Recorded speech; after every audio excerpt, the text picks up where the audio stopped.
Okay. We're live. Hurrah! Woo! Hooray! Woof. Oh.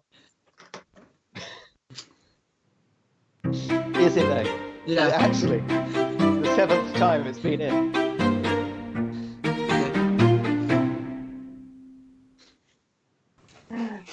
Oh, Hello. things are occurring. Wheels are turning. Hello. We're live.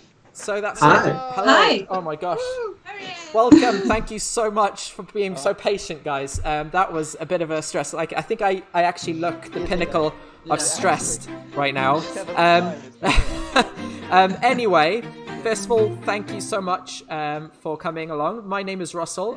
This is Things are occurring. Wheels are Dave, and obviously we have a special guest in the form of Semi Coop, Rachel and Heinze. Hello. How are you? We're doing well. Good. Yes. First of all, we obviously this being called Tea and a Chit Chat. Actually, we didn't introduce yourselves. You should probably introduce yourselves by name. Oh, yeah. because you are Sure. aware. Good point. So my name is well, everybody in English people say Rachel. Actually, it's Rachel, but just try pronouncing that. I just want try it. Rachel. It's fun. Rahul? That's pretty good. That's pretty good, actually. Yeah. I don't feel good. You know what, that's kind of. I feel a bit ashamed actually because I've met you several times and you've never told me that, and I feel really bad. Like I've been pronouncing your names all wrong. Anyway, before we get to that, you should say you should introduce both of yourselves because you only actually got one of you there. Probably, yeah. I'm Heinze, which is also fun to pronounce in English. Yep. That one at least I did know, Heinze. Yeah. Yeah, is that right? Cool. Yeah, that's fine. Okay. Yeah. So, And sorry, we were going to say something. no. Continue. Okay, I was going to say, so obviously this being tea and a chit chat, the most important thing we ask, you did bring some tea along, right? Oh, look We at did. that stuff. That looks really good. Now, if you wouldn't mind telling our audience there, what kind of tea are you drinking there? This is a white tea. And it's called, like, we actually took it with us because we have so many different tea flavors in the house. We wanted to make sure we got it right. Yeah. So this is called Gouda's Small Secret. And it's a white tea with jasmine pearls and some hibiscus, apparently. Oh, wow. And here it also says it has a little bit of pear flavor in it. Yeah. But Bear or pear? pear. Pear, okay. Look at this Oh, packaging. wow. So is it loose leaf tea? You're a bit more like classical tea drinkers then? We pretty much drink everything. Yeah, from Earl Grey to white tea to herbal tea to Yeah. whatever. Wow. Everything. But is that your favorite, that one that you're drinking right now? It really depends on the mood, I want Yeah. to say. Depends on the moods. What kind of and mood? What kind of mood do you have to be to drink it? Hopefully, anticipation. Patiently. Yeah, sure. Well, I want to say a white tea is when we're a bit more energetic and don't want to have a heavy tea. Because we just had lasagna. Yeah, so that also helps. Yeah. It really depends on the mood. Do you have more varieties of tea or board games? I That's should- the big question. I should ask, by the way, in case anyone is watching, let us know if the sound is okay, because I realised in the last stream that I was a lot louder than the others, and I didn't do that on purpose. It wasn't because I really wanted you to listen to me. So just wanted to point that out there. If anyone has any issues with that, please just let me know and I can fix them. All right? Yeah. Yeah, as Okay. a teacher, I have been in this situation a lot this week where you're like, is anybody in the chat has a question? And then absolute silence where you're like, should I continue or should I wait a bit longer? Fair enough. So obviously, for those who don't know, I mean, I'm sure that people who are watching right now do know you guys, but for those who don't know, would you mind just giving a little bit of an introduction to sort of what you guys do in the board game community? And obviously, Semi Co-op, you are called Semi Co-op for a reason. Maybe if you give a little bit of a idea to the audience exactly what that is all about. Yeah, of course. So we run a webcomic about board games for 5 years now, almost 5 years now. And well, I draw it, and we both try to think of funny ideas for comics. I can confirm that you are actually very good at coming up with comics. Like, I've laughed and enjoyed a lot of the comics that you've created over the Okay, that's good. It's good to hear. We have given up on predicting the success of a single comic though, because sometimes you're like, yes, this is worthy of an Oscar. I don't know, there's no Oscar for comics, but this is really good, and then nobody actually likes it, and then sometimes you're like, okay, we have to do a thing that has to be done in 2 hours, and then everybody goes nuts over it. Yep. So that's kind of curious, because do you have like metrics? You have certain comics that you can tell from whatever it is that you have, like how you measure the success of a comic. How do you know if one is doing really well? Can you, like, do you have data that supports that, or is it just like kind of like reactions to when you post them? It's sort of like reactions, likes, shares, retweets, stuff like that. Yeah. We starting to notice that when we do a comic about a specific game, it only gets really popular if it's like a very mainstream popular title, so Ticket to Ride or Azul or something. Otherwise, lots of people kind of go like, I don't know that game, so I don't know if it's funny. And then more the general comics, like 2 weeks ago or last week, we did one with just rotating the box lid. Yep. And that was the most popular comic on social media ever. That was such a simple, like, perfect one, though, to be fair. Yeah. You have to imagine, like, I came up with that on Sunday evening. I was like, okay, I have this very stupid idea, Matt. I'm just going to make it. I've got no inspiration for a better comic. And then it turns out to be the most popular one so far. And so in terms of, like you were saying as well, sometimes you have to like come up with one in 2 hours. Do you have like a strict schedule then? Do you feel like you have to post it? Oh, well, yes, we have to post them on Monday because we've never missed a single update in 5 years. So there's somewhat, pressure there to keep the momentum. The momentum going. I know you said the box one was a really popular one for the audience, but do you have like your favorite ones as well? That's hard. Very good question. Well, thank you very much. Yeah. Do we have some older ones? I like the pandemic one, but that was just 3 or 4 weeks ago, so that's not really fair. No, I really like the poems. The Valentine. The Valentine poems we did. I think those were really creative. I think I remember seeing those. I think I did enjoy those. Yeah, they are very good. I mean, I love lots of your comics, though. To be fair, and is it a bit weird to say that because obviously I'm biased because I wouldn't have invited you on if I didn't think you guys were talented. But still seems a bit weird. But yeah, there are also like a lot of comics. I mean, by now I've made 300, I think. More, far more than 300. Wow. Yeah. I think we're heading to 350 right now. Okay. So, have you ever planned to like collate them all? Have you ever thought it's time to release these as an actual physical thing, or do you like them just being out there for everyone? I have been thinking about releasing. Like last year, we did these black and white, more sketched like comics for Cool Stuff Inc.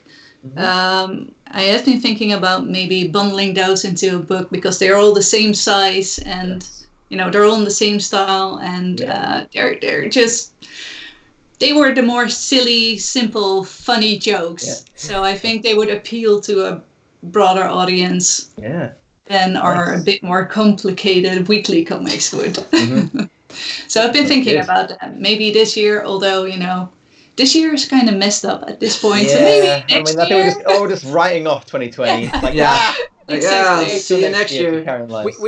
We have kind of because there's so many questions that I actually wanted to ask you, and I'm sure we won't get to all of them, unfortunately, because we are not going to be on this stream forever. But we have kind of not talked about the elephant in the room, which is obviously that we are all currently in lockdown mode, given this whole like COVID-19 virus that's going around. That I assume hasn't impacted your work too much, seeing as it's just you know, a lot of what you do is like posting stuff online, which you can do, and you have presumably like a studio at home where you do all your work, right? Well, yeah, I'm used to working from home always. So in that aspect, things haven't changed. And work-wise, well, a few clients have postponed some event-related assignments or jobs I was going to do for them. But other than that, nothing really changed yet. I mean, I'm around more. But yeah. You're at home all of a sudden.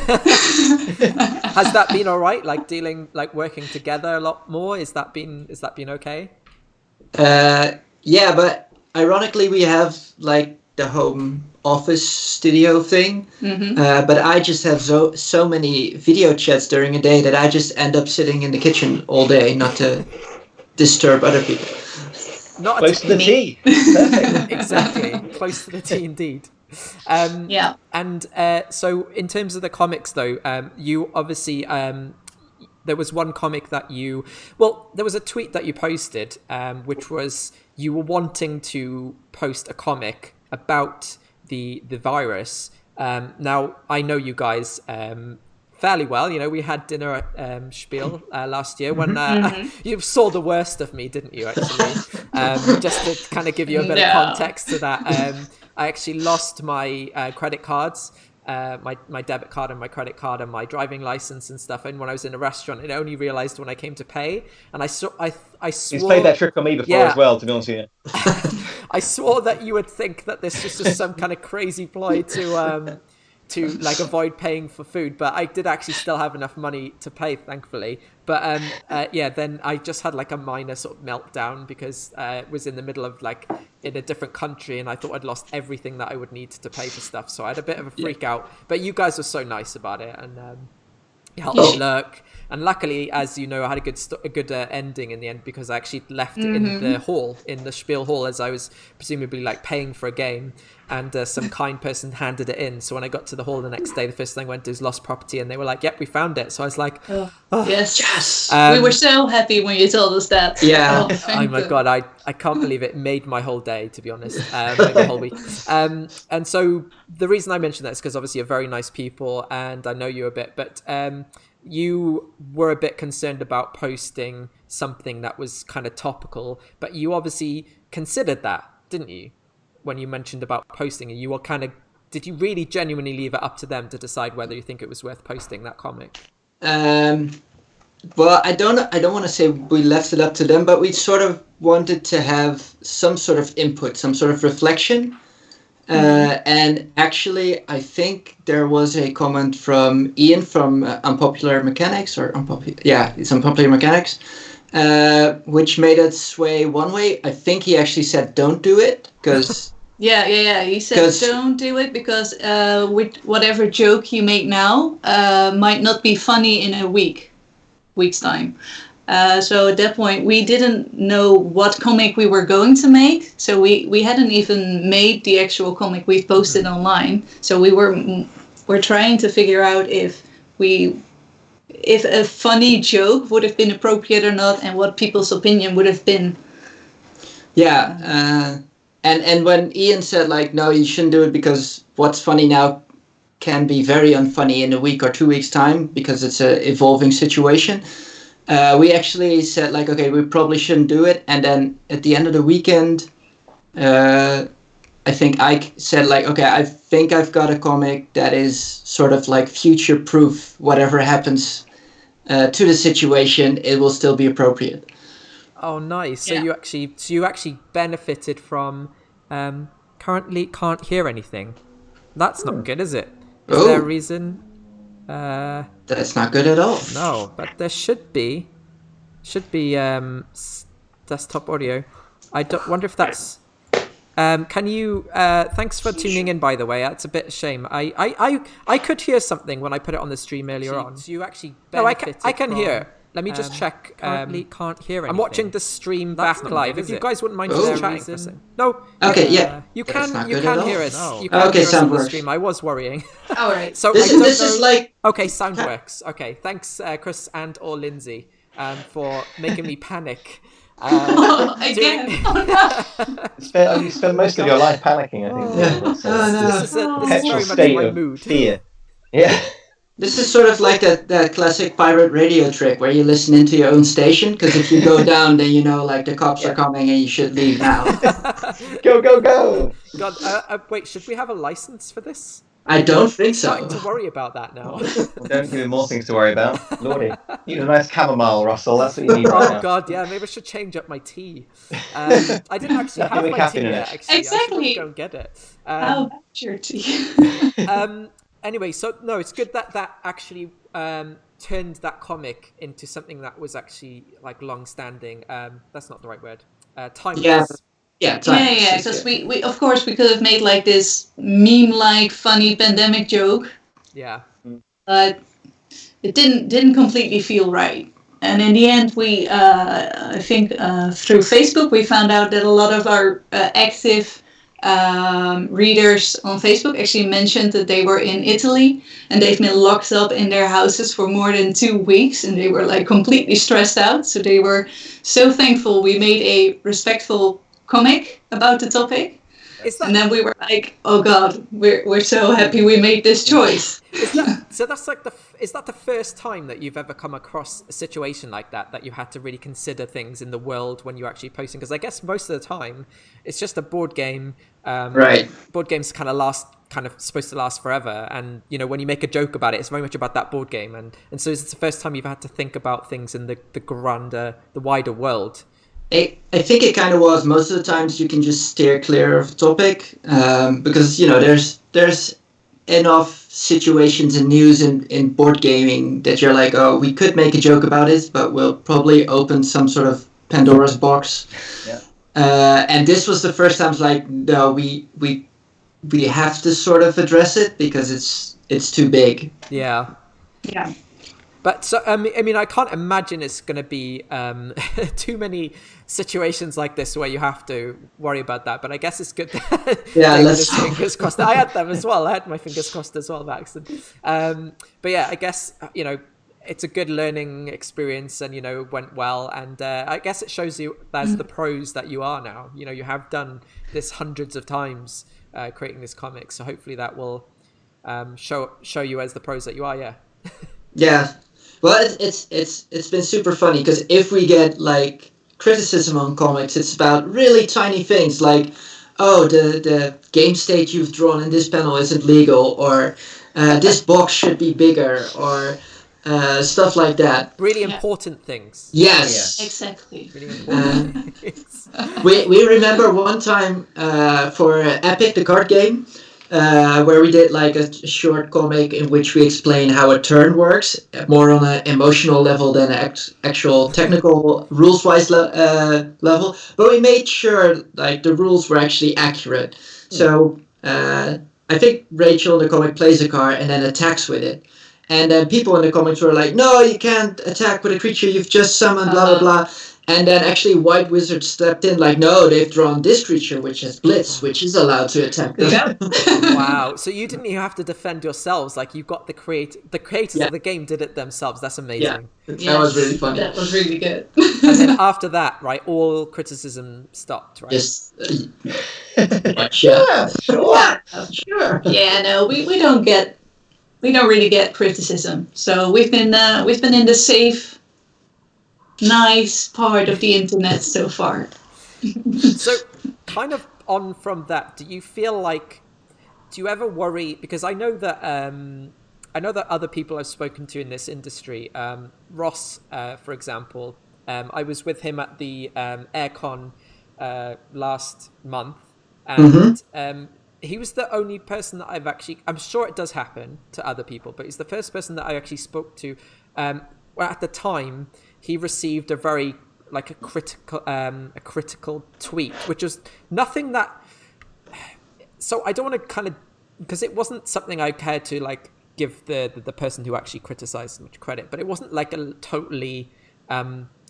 It was not just tweet, by the way. It was not just at all. Like, what this person had done is used an opportunity to sort of like attack him unnecessarily. Mm-hmm. Right. And I'd never because I know that it was going to happen, and especially as the board game industry grows, I know that it's going to happen to people as their sort of profile grows.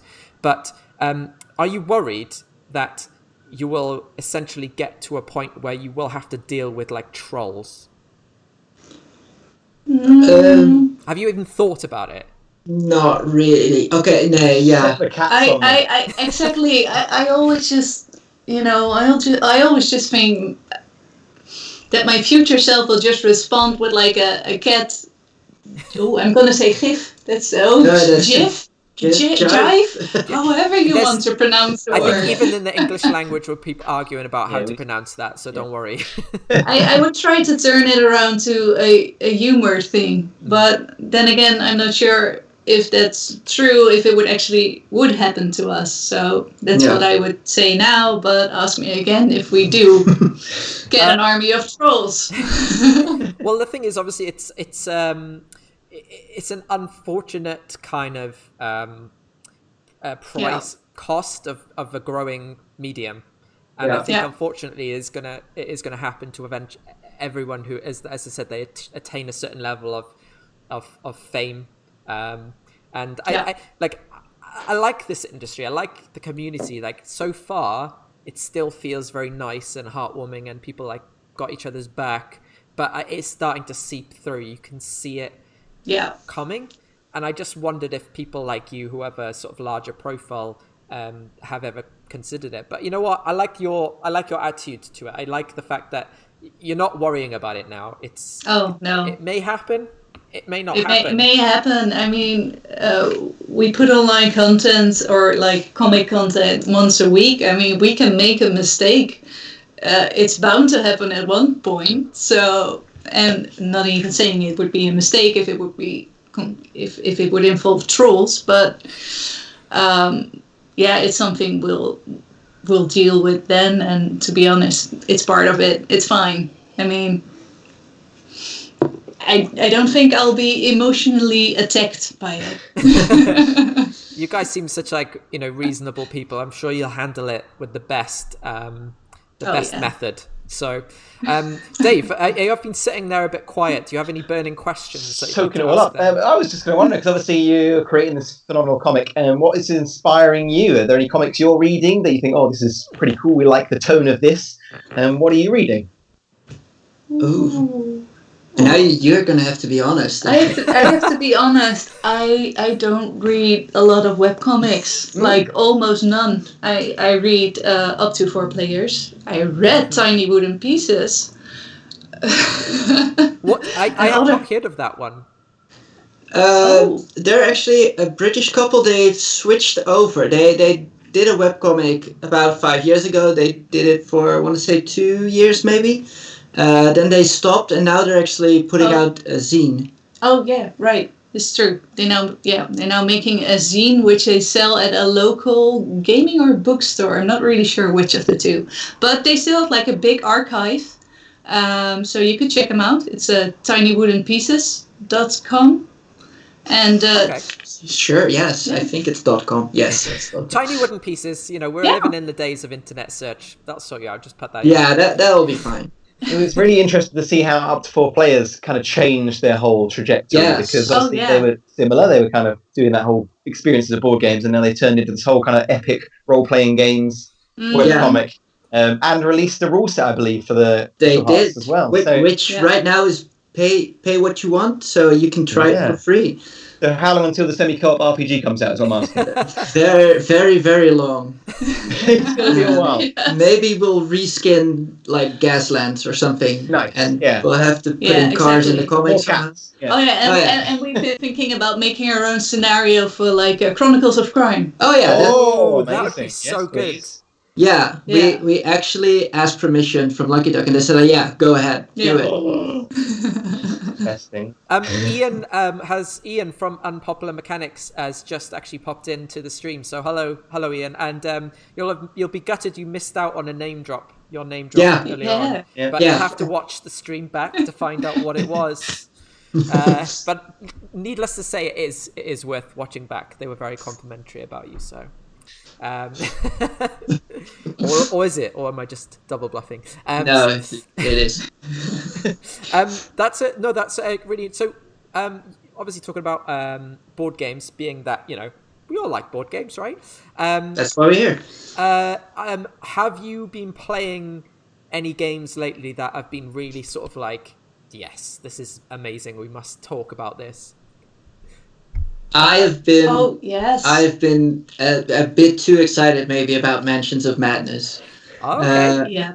Because we bought it because it was pretty much the most expensive game in our local game store right before like everything locked down. So we decided like, okay, we're gonna spend a whole bunch of money at the game store to make sure those guys are okay, because we've been going there for 13 years, and one of the owner's partners made our wedding ring and stuff. So Wow. we're very, very closely connected to that store.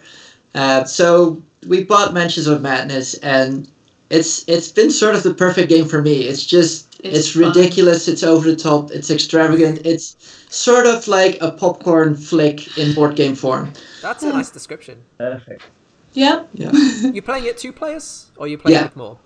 No, we're actually just playing it 2 players with 2 investigators so far. Yeah, which that works. It's been really close. I mean, a lot of people have been saying, no, you have to play it with 4 investigators, even if you're with 2 players, but it's been okay with just 2 investigators. Well, that's I guess that's nice, because I did actually, because I obviously, you're the kind of people that come up in my tweet feed a lot, so whenever you post stuff, it tends to be in. So I remember you posting about wanting to support your board game store, and that's really nice. My favourite, I actually work for a board game cafe, which is obviously not not the best time to have that kind of business right now. And yes, I am off work and kind of making the most of this. This is actually why we're able to do these streams. So in a way, it's been kind of nice. But yeah, one of my two board game places I like to support in London, in the UK, is Thirsty Meeples. They're a classic. They're really good, and the Ludicrous as well, because Fiona and Amy from the Game Shelf, they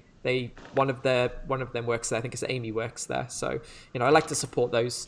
But it's a really nice gesture of you, and I think it actually made me think, actually, you know what, if I do get a board game next, I'm going to get it from one of those guys to make sure that they obviously ride through this tough time. So cool. Yeah, that's good. We're going to mention your cats next, because I know you're big cat people. They are in your comics. They're actually in the logo of your comic. Yes. So, I mean, you even brought one on the stream just before we went live. Are they still there? Yes, she's still sleeping. She's sleeping over there. I can wake her up though. What's their names, and would you introduce them to our viewers? Okay, so this is Starbuck. Yes, this is Starbuck. Named after the character in Battlestar Galactica, not the big coffee place. So she's a Maine Coon female, and we also have a Maine Coon male, and he's called Apollo.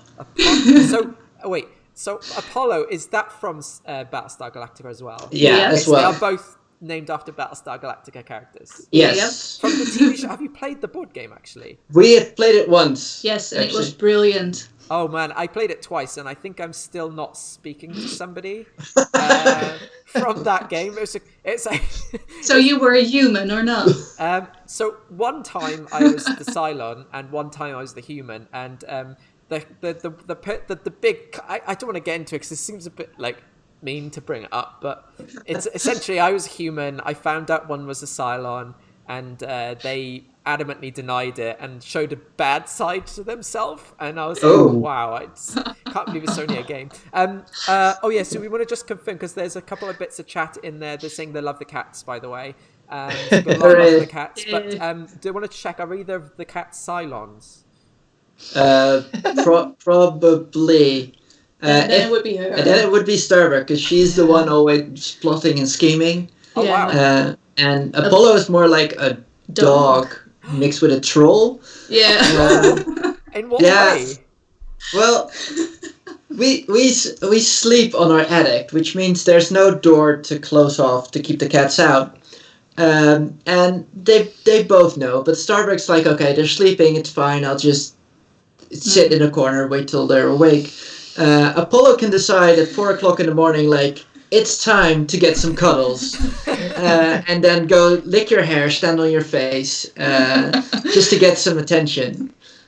So That's why we sometimes call him Trollo instead of Polo. That's great. Yeah, it's lovely. So cute. Are you very much cat people? Are you? Because I'm a dog person myself, and I probably. I'm not against cats, but I think I would much rather a cat if it was like a dog. So Apollo seems like my kind of cat. Seems like your kind of cat. Yeah. Yep. And in what other ways is he like a dog? Because is that the way? Because it seems like the troll side. But how is Apollo like a dog?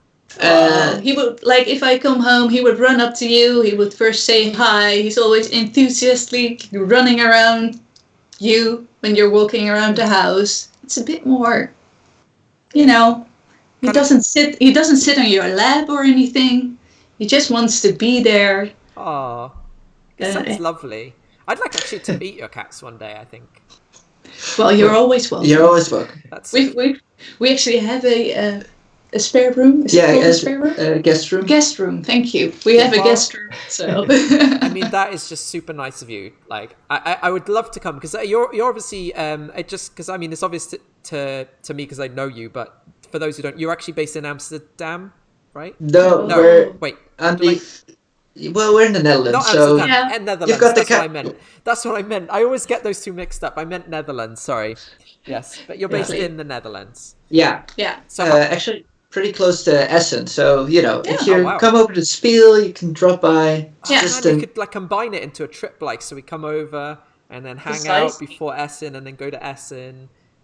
It's like a 90-minute drive by car and 2-hour travel by train, I would say. Pretty close. I actually flew into Amsterdam. I think it was last Essen. I can't remember now. I flew into Amsterdam and drove the rest of the way to Essen because it was cheaper than getting a flight. And that was fine. Like the experience was totally. I'd recommend it. It actually saved me like a lot of money doing it that way. Mm-hmm. Yeah, and Dutch roads are pretty good. Yeah. Generally. Yeah, we've got good infrastructure. So, is the board gaming scene pretty good there? Do you have like lots of board game cafes in the Netherlands? In Amsterdam? Yeah, in Amsterdam and Utrecht, I think there are some. Over here, we have some board game nights in regular bars and cafes. We're actually in a town that has a technical university, so there are lots of like D&D groups and Magic players, stuff like that. So it isn't too hard to find somebody to play board games with over here. No, but we don't have a dedicated board game cafe. No, we don't. I mean, I was gonna say, would you like one? I don't think it's really necessary because most people have a big enough kitchen table. Yeah. So. Because we don't live actually in Amsterdam, houses and our housing is a lot cheaper here, so people are bound to have bigger houses and space to play games in their own homes. So it's actually pretty good. That's actually just reminded me, like, I can see the board games behind you there, but like, how big is your board game collection? Have you actually done a count? We've got the BGG badge for 250 games. But that includes all the expansions and Android Netrunner card packs. So it's probably around 200. 200 is pretty good. I think I did. I think it's a lot. So off the back of that, do you feel like you are getting to a point where you are just now like maintaining a collection and what's the word I like to use? I love to use the word curating your own collection as opposed to growing it. Yeah, we have sort of like a stack or short list. Like, okay, these are the games that are gonna go. Last year, I don't know. Time is weird right now. I think last year we did like a big game day in our house, which we called Trade Extravaganza. Yeah, which it's great. Where we just went like, okay, bring all your games you kind of want to let go. Mm-hmm. Just put them on the guest bed. And we gave everybody like a stack of Post-it notes and just write your name down and put it on the box if you want it. Yeah. And if you're ready to leave and there's more than one name on the box you want, then you have to play a game for it. Yep. Wow. Which resulted in the most intense game of Santorini I've ever saw. It took about an hour and a half, and people were exhausted at the end. So wait, was this the people who played was it you playing the game that they wanted? No, we just had some games that, like, relatively short. Normally relatively short games. Easy to learn. Easy to learn. So, like, okay, you want a battle. Okay, here's like 4 or 5 games that you can play within a short amount of time. That's so neat. That's such a neat idea. No, the idea was really good. Us getting rid of a lot of games, but ironically, we ended up with more games because everybody brought a lot of games and they just left it behind. Games other people didn't want in the end. So we ended up bringing all those games to a thrift store. Oh wow! So so in the end it worked out, I guess. In a thrift store is like a charity shop where you can donate. They raise money for charity. Right? Yeah. Okay. It's secondhand store, however you'd like to call it. Yeah. Cool, Dave. I do enjoy going to look at all our local. We've got a high street which has about 7 thrift shops along it, like charity shops, and just going for the board game, like trying to find some good ones. I found an original copy of Hero Quest the other week, and I was over the moon. No, the holy grail of charity shops. Was it intact? Yeah, it's in really good condition. It's obviously just lived in someone's attic for about 20 years, and it's finally been kicked out. I was like, Dave, you won. You've won it. Yeah, exactly. So it's worth checking these places out because there's some good ones. So yes, we had a copy of Hero Quest donated to the Board Game Cafe, which I thought was really nice, but ultimately ended in the game condition sort of deteriorating, which I was like, but that's okay because the game is meant to be played, and the only reason it's deteriorating is because people are actually playing it. Otherwise, it would just be sitting in someone's like collection, sort of gathering dust, or not if they have like really fussy about their collection. But I liked that, and I thought I had initial kind of like followed by that's actually okay. That's actually like a fine. good book. You want to see it weathered. You want to see those pages curled. Yeah, that's why it's been loved. I'm definitely like a dog. Well, I've started using a bookmark now actually because Semi Coop gave me a bookmark and I've been using it ever since actually. But I definitely used to be like the kind of person who would just fold the corner of the book because it's my book and it doesn't matter. Like if I read it once and it's still readable afterwards, that's the main thing, right? It's fine. It's true. But you were talking about Dave. You mentioned charity shops, and I found like these days it's really hard to find a good board game in a charity shop because so many people are into the hobby now. I'm already there. That's why. Dave beat me to it. You have to get up earlier. But I found like I often go into them just in case, and I just never see anything other than puzzles. And I don't think I'd ever want to take a chance of buying a jigsaw puzzle from a charity shop because I just know that I absolutely know for a fact that the person who sold it to them did not check that every piece was there. So and that would be like the worst thing to spend like an hour or 2 hours. Or if you are into them, there's a series of jigsaws called Wasgidges, where you can't actually see the finished picture. What you get is a different picture that's like kind of what the characters, the real image, what you're trying to create is what the front of the box, the people on the front of the box can see. So you're looking at a bunch of people in a scene looking towards the box, going like, or laughing, but then you're trying to actually build up the picture from the other side.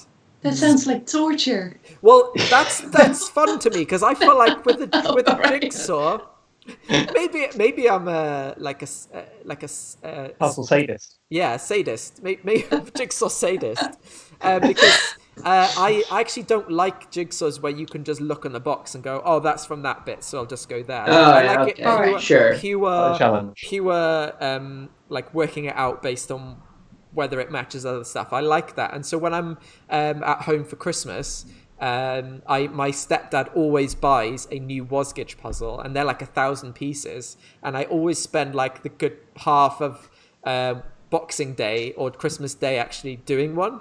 And the other family kind of like tag in sometimes to like help and then leave. But I'm like there the whole time. So I'm like, I'm not leaving until this is finished. But it's so I just can't take a chance on getting a jigsaw from a I can see charity shop. But as a jigsaw puzzle enthusiast, have you then tried the escape room jigsaw puzzle thing that was released last year. I think Dave Luza tried that from the Happy Luza. I have not. But all right. But it did intrigue me now. Because somebody on Twitter was talking about this, and somebody asked in reply, "What the heck is an escape room jigsaw puzzle?" And I have no idea. Oh, so you don't know either? No, I was don't hoping know to finally solve that mystery. Yeah, the concept sounds really then cool. You should invite Dave over. You should ask him. Yeah. Well, the coolest thing I ever saw in that kind of vein, it's not really the same thing, but there's like puzzle books. And when I was at UK Games Expo last year, they were doing a journal. So it's like a 60-something page book with like a big book, like a proper A4 size, and you actually had to like tear out the pages and like move them around to solve the puzzle, and then that's how you kind of got the answers and stuff. I thought that was really cool. They had like about 36 pages. All on this giant table, and they were rearranging them, and there was some kind of word puzzle that they were doing, and I thought that was really cool. And somebody recently, I think at Shut Up and Sit Down recently posted a recommendation for a thing called the Maze of Books, or Book Maze, but it's not actually a book with the maze in it. It's something else. I was going to try and check the tweet for it, because I saved a link actually. I'll find out what it's called. Bear with me a second. It's the Maze of Games. Mm-hmm. It's called the Maze of Games. And it's a sort of like a similar style, a puzzle book, where there is mazes involved, I'm sure, but it's more like a progressive, like you have to solve the thing to get to the next one. Huh. That sounds kind of fun, actually. Yeah. Ian's just commented saying an idea, a 10,000-piece jigsaw puzzle. You're not allowed out until you finished it. That's actually a great idea for the lockdown. Kind of happening, yeah. There has been a global shortage of puzzles, I hear, because of all this. I heard that too. Yeah. Ian's just said his chippy has arrived. In case you don't know that, it's I'm assuming like a fish and chip meal. Like he's probably got delivered. So that's arrived. He's said it's been nice to listen to us, but he is actually going to have to go on his meal now. But thanks for tuning in, Ian. It's been a pleasure. Make sure you watch back for your own. Because I think your ears are burning. You'll want to watch back. Okay, so as we're sort of nearing the sort of end of the stream, there was only actually one key question that was asked by a viewer, and that was by Paul Grogan from Gaming Rules. Oh, of course. And he wants to know, and this is just a popular thing with him, he wants to know what's your favourite cheese, but he specifically clarified that it can't be one that rhymes with halloumi. So I don't know if he knows about you, whether you have a favourite cheese. I'm assuming it's halloumi, but you're not allowed to choose that, apparently. Okay. That's fine, because I don't know what it is. I don't know what that is either, so that's fine. It's a normally grilled Greek cheese. It's kind of rubbery. It tastes good though. It's very salty as well. But yeah, what's your favourite cheese? All right. So I'm gonna go with so it's a form of Dutch cheese. So it's the yellowy stuff.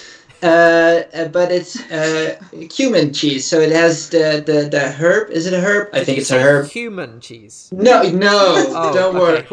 That could have been Cumin. The spice. Yeah, the spice. Oh, wow. Yeah, they put it in the cheese, and it's really nice. It really works for me. Yeah, so my favorite cheese, I'm gonna go with just like a Gouda like cheese. That's one of my favorite cheeses. Yeah, and I mean, like if I eat it on a bread, I would like it to have like how do you say that? It's called ribs, right? Like semi. Yeah. Do you have like young and older cheeses? Mature or mild. Okay. Sure. All right. So we have like young, mild, and old, and very old. And very old. I think those are the stages they sell at our supermarket. I'd love it if that was what they wrote on them. Very old cheese. Very old. Well, that's in Dutch. It's actually very old. That's what they say. Yeah. That's pretty brilliant. And like mild is belegen, which is the closest translation would be something like mature cheese. Yeah, probably that. Yeah. So on my bread, I would like mature cheese. But if we're having it like a snack, I would go for like older cheese with a little mustard. And also like brie. Brie is always good. Brie is good. I'm not. It's the texture of it though. It's like the fact that it's so soft, because I know that there's I don't know what I'm talking about. My cheese knowledge is all the one. I think I even said this last time because it was the same question that was asked last stream. But my favorite cheese is Gouda, but I also like Port Salut. Do you know that cheese? Port Salut? No. Okay, never mind. Describe. One day, someone I interview will know what that cheese about is. This. Yeah. Dave, do you have any more questions? Anything else you'd like to ask? Put you on the spot like this. What would be your most recommended games right now for people who are in lockdown? What would you say? Good question. Ooh. Well, you were saying you're trying out Tabletopia I'm just gonna as well. pull out games. I'm just gonna pull out games. Really? But this is like a third of our collection. So this is always good. Oh, It's the Lost Expedition. Yeah. It's by Per Sylvester, who's lovely. It has great art by I forget his name, but I'm not Ross, so it's fine. Garen Ewing. Oh yeah. And it's this lovely co-op, although it has a competitive mode about exploring South America, looking for the mythical city of El Dorado or Z, depending on your myth of choice. Nice. True. My God, there are a lot of games here. There are a lot of games here. Are there games that you're picking based on the fact that it's lockdown, or just games that are like great if you've got the people with you? Just out of curiosity. Well, I'm not gonna recommend Captain Sonar because if you're locked down with 8 people, it's already chaos enough. You don't need the added chaos. Oh, you'll be entertained, I hope. What have we been playing? Azul, more like the simple things, because we kind of realizing we are not in the emotional state to learn new games right now. Yeah, that's fair. It's a common thing. Have you tried any of the isolation expansions that are coming out to all these games at the moment? I know King Domino's just had one that's just come out that looks really interesting. Yes. I need to try some of these. I think it's called The Court, is it? Yeah, I think so. Yeah. No, there's just so much people making games and streams and content. I feel sort of bad because I've been really stressed out from work. So it's like, I know you've done this amazing thing, and I want to give you the attention that it deserves, but I just don't have the energy at night. So yeah, I think that's the illusion of this lockdown, is that people have got loads of time. It's quite the opposite, isn't it? Really, it feels like you're having to adapt your entire life, which is not an easy thing you can do overnight. Yeah, it is a bit of a balancing act at the moment. But yeah, I'm trying some more of the online games. Are you online game? You mentioned Tabletopia and stuff like that.